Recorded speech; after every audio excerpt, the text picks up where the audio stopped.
Buenas tardes, familia, bienvenidos. Estamos muy contentos de que estén aquí con nosotros. Si nos estás viendo a través de YouTube o de cualquier manera en la internet, te queremos dar la bienvenida. Gracias por estar con nosotros semana tras semana. Y hoy comenzamos una nueva serie titulada Solo Jesús. ¿Y de qué creen que vamos a hablar en esta serie? Solo de Jesús, ¿no? Pero vamos a estar hablando de la vida de Jesús a través del Evangelio de Marcos. La palabra empieza en el Nuevo Testamento con 4 evangelios: Mateo, Marcos, Lucas y Juan. Y cada uno de estos evangelios nos relata pues la vida de Jesús en la tierra cuando Él estuvo aquí con nosotros. Tienen grandes similitudes los 4 evangelios en sus historias, pero también son muy distintos en ciertos aspectos.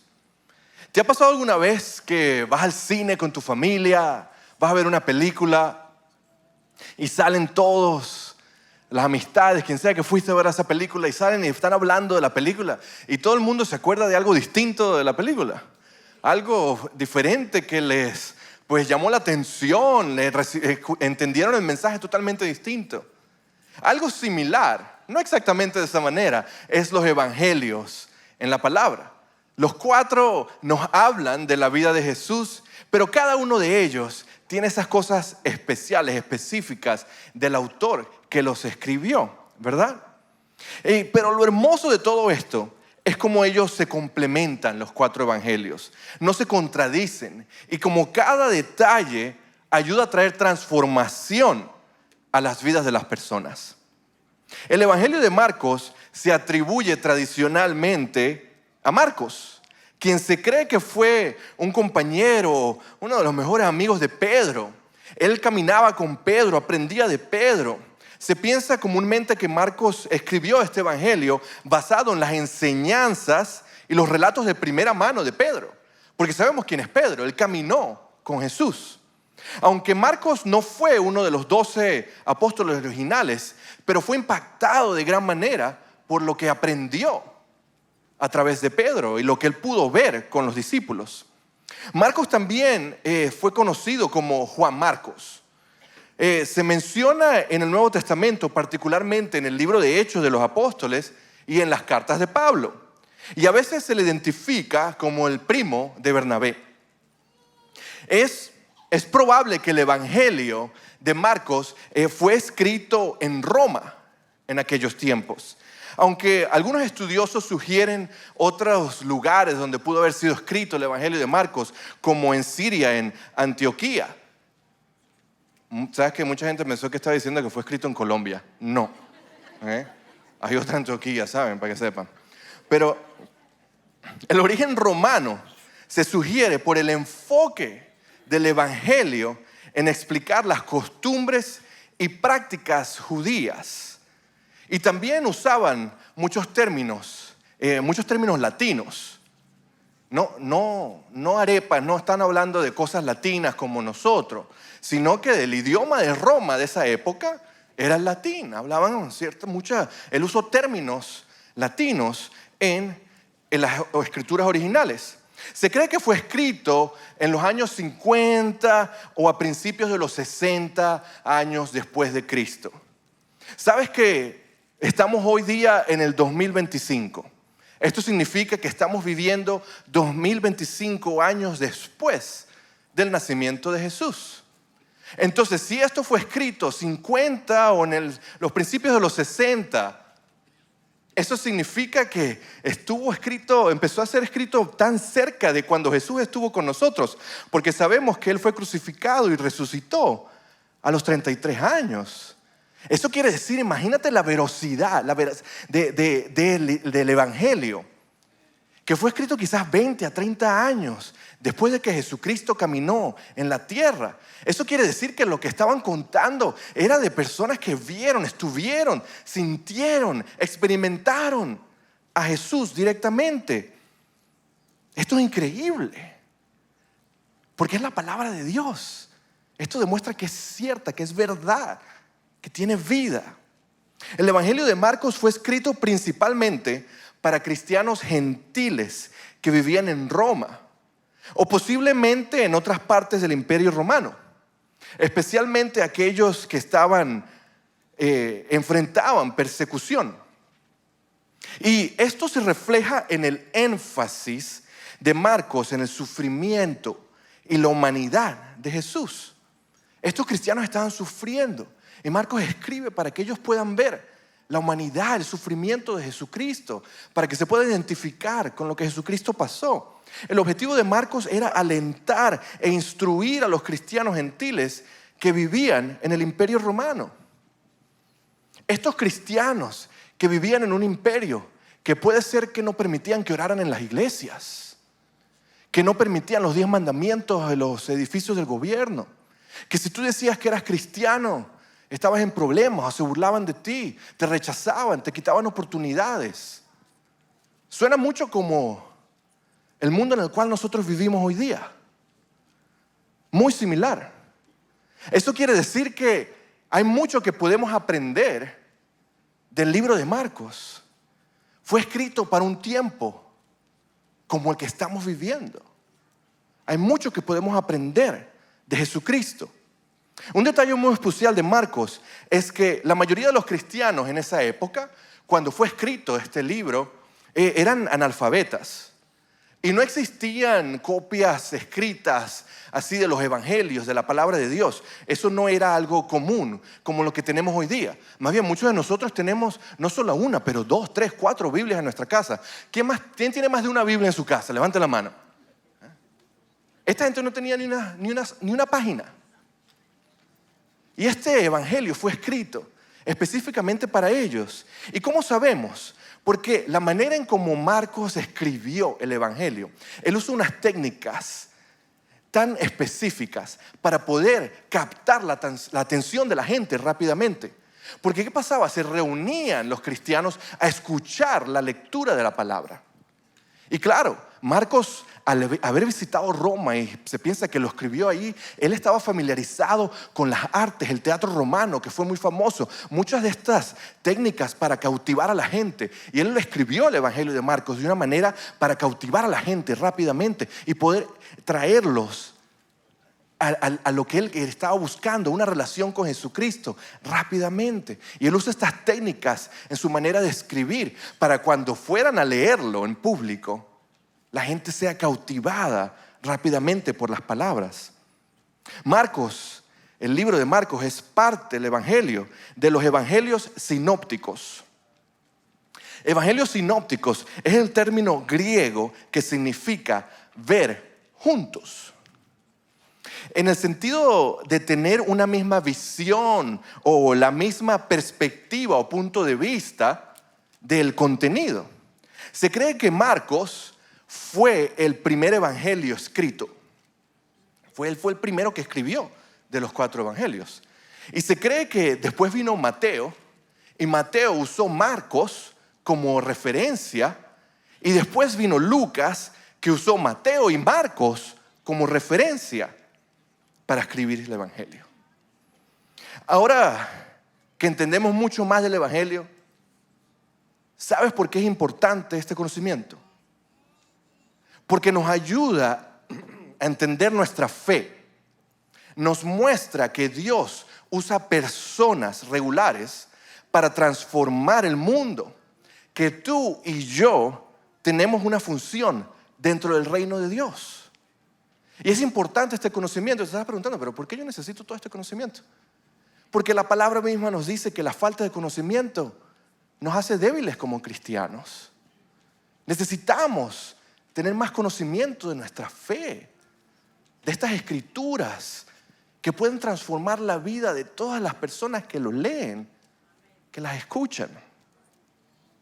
Ok, ahora sí, leamos los primeros versos del Evangelio de Marcos. Y quiero que nos pongamos de pie, vamos a leer la palabra y vamos a leerla juntos en voz alta. Y si nos estás viendo en internet, pues ponte de pie donde sea que estás y vamos a leer la palabra juntos. Marcos capítulo 1, versículo 1 al 3.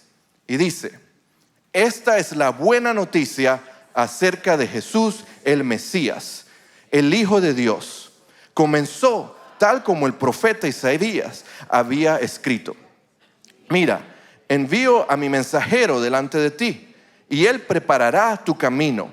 Es una voz que clama en el desierto: preparen el camino para la venida del Señor. Ábranle camino. Pueden tomar asiento. Vemos aquí que Marcos inmediatamente presenta el tema central del Evangelio. En la primera línea que leímos, presenta el tema central de todo lo que va a pasar en el libro de Marcos. Y el tema central es Jesús como el Mesías y el Hijo de Dios. El tema central del Evangelio de Marcos. El término evangelio es el griego para una palabra que sé que no la voy a decir bien. Me han tratado de corregir todo el día cómo se dice, pero aquí voy a tratar. Listo. Evangelion. Yo no creo que lo dije bien de todas maneras, pero esta palabra es la misma palabra que usamos hoy día para buenas noticias.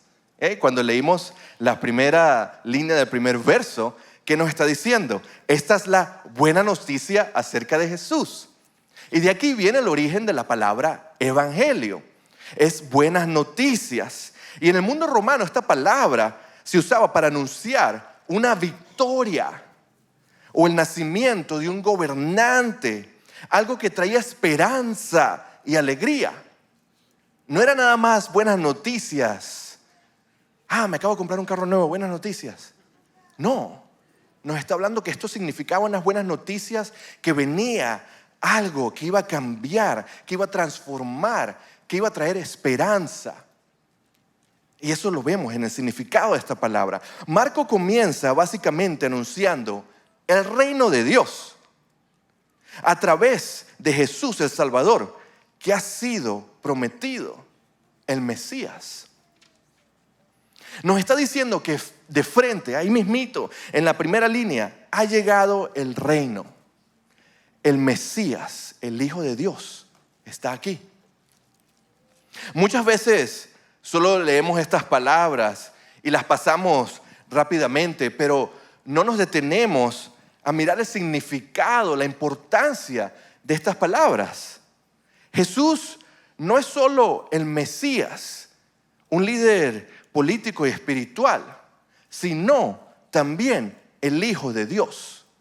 Cuando digo Mesías, vieron que dije un líder político y espiritual, porque el pueblo judío estaba esperando al Mesías, porque ellos estaban esperando un rey que iba a llegar, que iba a eliminar la opresión de los romanos, que iba a ser un rey, un líder político, que iba a eliminar todo el sufrimiento que ellos estaban viviendo. Pero el Hijo de Dios llegó a traer un reino distinto, un reino que iba a transformar sus vidas en una manera mucho más grande que solo una manera política. Porque déjenme decirles, muchas veces confiamos en el gobierno más que confiamos en Dios. Y Jesús vino a hacer algo totalmente distinto. El Hijo de Dios, esta figura divina que comparte la autoridad y la naturaleza de Dios. El título Hijo de Dios establece la relación única entre Jesús y Dios el Padre, destacando la identidad divina de Jesús. Es el Hijo de Dios. Marcos establece quién es Jesús, su significado, su importancia y de dónde proviene la autoridad de Jesucristo. Algo importante para destacar es que en Marcos está anunciando el nuevo reino, pero no ignora las profecías del Antiguo Testamento. Por eso cuando leímos el verso 3 y 4, está hablando de Isaías. Está hablando de que va a venir Juan el Bautista, que él va a traer, a preparar el camino para el rey, para Jesús. Y lo va a preparar a través de predicar el arrepentimiento y el bautismo. Y esto está en las profecías. Y vemos como Marcos le dice, esto se ha cumplido. Este es el Hijo de Dios. Ahora, ya la autoridad de Jesús ha sido establecida a través de su relación con el Padre, ¿verdad? Pero ¿qué significa esto? ¿Por qué es importante la autoridad de Jesús en las vidas de estos cristianos primitivos? De los primeros cristianos, ¿por qué era tan importante ellos reconocer, aprender, entender la autoridad de Jesús desde el comienzo del Evangelio, desde el principio, lo primero? Te tengo otra pregunta, ¿por qué es tan importante para nosotros entender la autoridad de Jesús en nuestras vidas? Porque tenemos que recordar algo, que nuestra postura ante la autoridad es importante. ¿Cómo respondemos ante la autoridad? Es muy importante. Quizás en tu vida existe una postura de rebeldía ante la autoridad. Y no estoy hablando de solo la autoridad de Jesús. Estoy hablando en general. Una rebeldía en contra de la autoridad. ¿Y cómo suena esta rebeldía? Pues decimos cosas como, pues a mí nadie me dice qué debo hacer. Yo vivo mi vida como yo quiera. ¿Okay? Déjeme tranquilo. Mi opinión es la mía. A mí no me digan cómo tengo que hacer las cosas. O respondes muchas veces cuando la gente te dice, te da instrucción. Respondes como Vicente Fernández. ¿Saben quién es Vicente Fernández? ¿Ah? ¿Sí? Van a saber exactamente quién era. Vicente Fernández respondía cosas como, con dinero y sin dinero. ¿Ah? Hago siempre lo que quiero. Y mi palabra es la ley. No tengo trono ni reina, ni nadie que me comprenda. ¿Y qué dice él al final? Pero sigo siendo el rey. ¿Ah? ¿Cuántos respondemos de esa misma manera en nuestras vidas? Cuando escuchamos la palabra de Dios, cuando alguien nos da consejo, respondemos de una manera similar. Que es mi propia decisión. Yo soy el rey de mi propia vida. Jesús vino a demostrar otro tipo de manera de pensar. Un entendimiento sobre la autoridad completamente distinto. Este entendimiento establece que solo existe una respuesta ante la autoridad. Solo una sola respuesta existe ante la autoridad de Jesucristo. Y esa respuesta es sumisión. La respuesta ante la autoridad es rendirnos ante Él. Rendirnos ante la autoridad de Jesús. Que tú no eres el rey de tu vida. Que solo Jesús es el rey.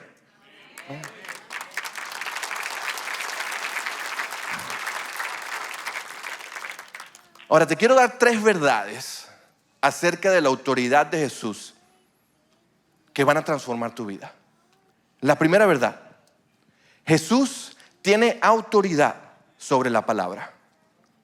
Jesús tiene autoridad total sobre la palabra. En Marcos capítulo 1, versículo 21 al 22, dice: y entraron a Capernaum, y tan pronto como llegó el sábado, entrando en la sinagoga, enseñaba. Están hablando de Jesús. Y se admiraban de su enseñanza, porque les enseñaba como quien tiene, ¿qué dice ahí? Autoridad, y no como los escribas.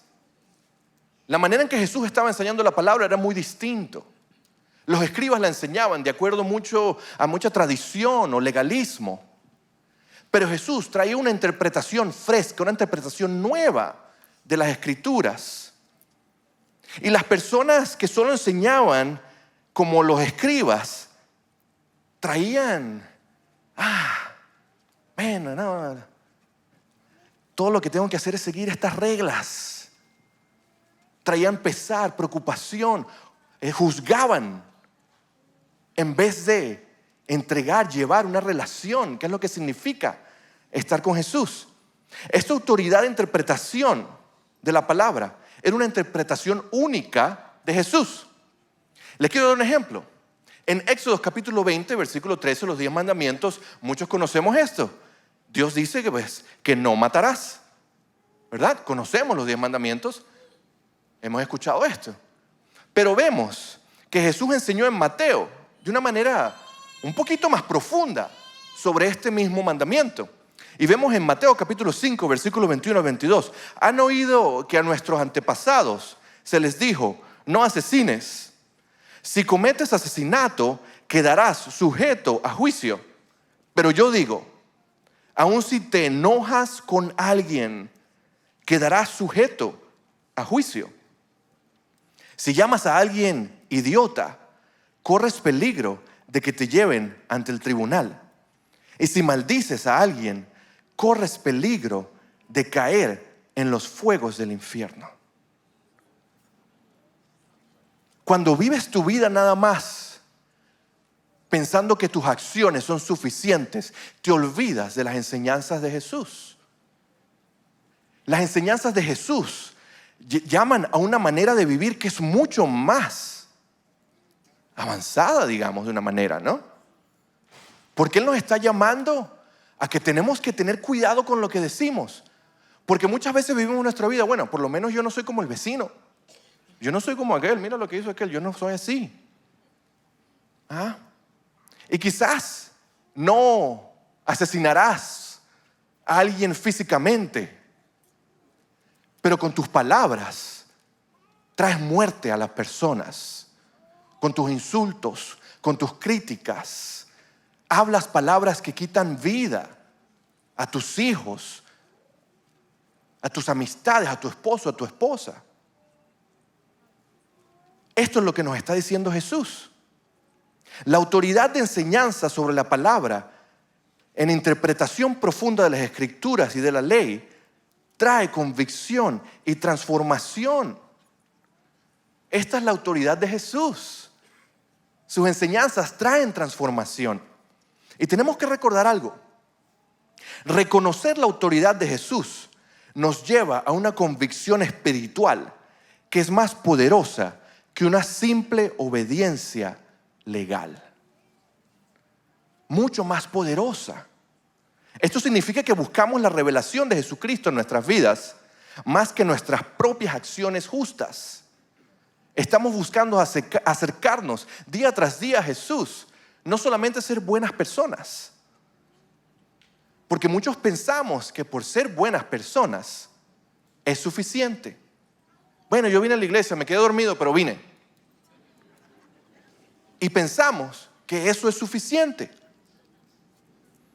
Esto significa que buscamos esa revelación día tras día. Esa revelación la encontramos en los evangelios. Por eso los queremos invitar durante este mes. Lean el Evangelio de Marcos con nosotros todos los días. Lean la palabra de Dios. Llénense de lo que dice el Evangelio de Marcos. Vamos a aprender mucho más de quién es Jesús y cómo Él puede transformar nuestras vidas. Porque cuando reconoces la autoridad de Jesús sobre tu vida y te llenas de su palabra, empiezas a guiar tu vida por el deseo de seguirle y no por tratar de satisfacer una lista de requerimientos. No estás tratando de satisfacer una lista de requerimientos. Porque muchos crecimos en nuestros países de esa manera. No, metí la pata, déjame ir a confesarme. Hago mi rosario y estoy listo. Pero después caes de nuevo. Y sigues una y otra vez. Una y otra vez. Una y otra vez. Una y otra vez. Porque la autoridad de Jesús tiene que llevarnos a tratar de vivir nuestra vida de una manera que siempre quiere honrar a Jesucristo, no tratar de cumplir un grupo de leyes. No que te diga alguien que buen trabajo.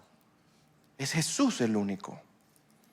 Un ejemplo que les quiero dar es que el enemigo siempre va a tratar de convencer a la humanidad que la palabra de Dios no tiene autoridad. Él va a tratar de convencerte que lo que dice la palabra, lo que escuchas en la iglesia, no tiene autoridad alguna en tu vida. Y en Génesis, ¿qué le dijo la serpiente a Eva cuando le dijo que comiera del fruto? Le dijo, le mostró la frutica, seguro se la limpió un poquito, le dijo, mira qué sabroso se ve esto. Hay gente que dice que fue una manzana, pero yo creo que fue algo distinto, ¿no? Un cambur, mentira. En Génesis, capítulo 3, versículo 4 o 5, ¿qué fue la respuesta de la serpiente a Eva? No morirán. Respondió la serpiente a la mujer.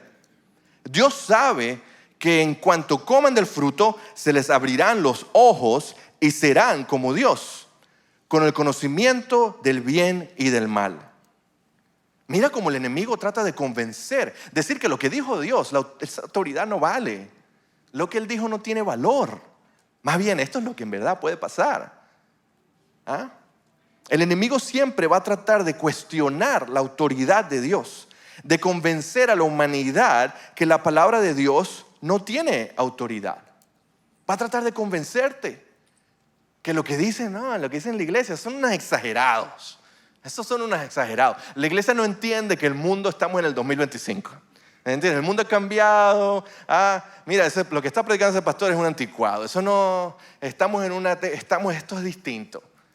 Han pasado tantos años. No, la iglesia tiene que adaptarse. No. La autoridad de Dios es la misma ayer, hoy y mañana. Jesucristo es el mismo ayer, hoy y mañana.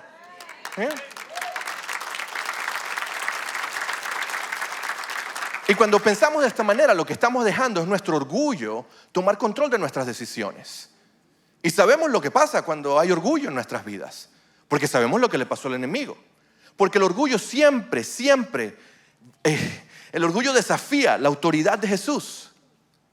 Va a desafiar la autoridad de Jesús todo el tiempo. El orgullo se ve en nuestras vidas diarias al ejercer nuestra propia autoridad en cambio de someternos a la autoridad de Jesús. Pensamos que nosotros podemos tomar mejores decisiones que Jesucristo. Queremos someternos a nuestra propia manera de vivir. Y por eso tenemos que recordar esta segunda verdad. Jesús tiene autoridad sobre lo sobrenatural. Él tiene autoridad sobre lo sobrenatural. En Marcos capítulo 1, versículo 23 a 27 dice: de pronto un hombre en la sinagoga que estaba poseído por un espíritu maligno gritó: ¿por qué te entrometes con nosotros, Jesús de Nazaret? ¿Has venido a destruirnos? Yo sé quién eres, el Santo de Dios. Pero Jesús le respondió: cállate, le ordenó, sal de este hombre. En ese mismo momento el espíritu maligno soltó un alarido, le causó convulsiones al hombre y luego salió de él. El asombro se apoderó de la gente y todos comenzaron a hablar de lo que había ocurrido. ¿Qué clase de enseñanza nueva es esta?, se preguntaban con emoción. Tiene tanta, ¿qué dice ahí?, autoridad. Hasta los espíritus malignos obedecen sus órdenes. Esto es increíble lo que pasa en este pedazo. Este demonio reconoció la autoridad de Jesús inmediatamente. Mira lo importante, hasta lo llamó el Santo de Dios. El demonio mismo lo llamó Santo de Dios. El enemigo reconoce la autoridad divina de Dios. Jesús simplemente le dijo: cállate y sal de él. Esto demuestra la suprema autoridad de Jesús sobre el mundo espiritual, que hasta los demonios reconocen la autoridad de Jesucristo. ¿Y qué tal nosotros los cristianos, los hijos de Dios? Lo reconocemos. Reconocemos su autoridad en nuestras vidas. En nuestra vida sabemos que nuestra batalla no es en contra de carne ni sangre, es espiritual. Los demonios no pueden hacer nada para impedir la autoridad de Jesús. No hay nada que puedan hacer. En tu hogar tienes que declarar el nombre de Jesús. En tu familia declara el nombre de Jesús. Sobre tus hijos, en tu situación, declara el nombre de Jesús. Porque el enemigo no tiene poder en contra de la autoridad de Jesús. No la tiene.